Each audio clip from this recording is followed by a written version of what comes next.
काँग्रेस नेते पृथ्वीराज चव्हाण यांनी सनातनी दहशतवाद असं वक्तव्य केल्यामुळे आता वादाला तोंड फुटलंय।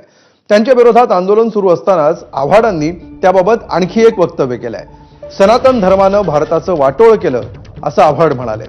सनातन धर्म आणि सनातनी विकृत आहेत हे बोलताना कोणी घाबरू नये असंही आव्हाडांनी म्हटलंय। यासोबतच सनातन धर्मानं आमच्या शिवरायांना राज्याभिषेक नाकारला, छत्रपती संभाजीराजेंना बदनाम केलं असे दाखलेही आव्हाडांनी दिले। सनातन धर्माने भारताचं वाटोळं केलं। सनातन धर्म नावाचा धर्मच नव्हता।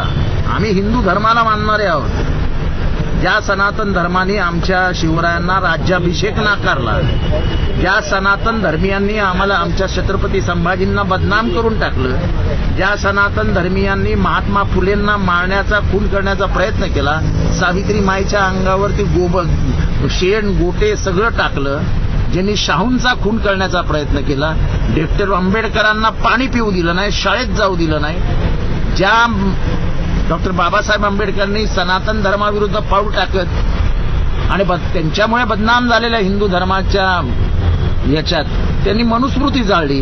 हा मनुचा निर्माता हा सनातनी परंपरेतनं झाला। त्यामुळे सनातन धर्म आणि हे सनातनी विकृत आहेत हे म्हणायला कोणीच घाबरलं नाही पाहिजे। तर पृथ्वीराज चव्हाणांपाठोपाठ जितेंद्र आव्हाडांचं हे विधान आपण बघितलं।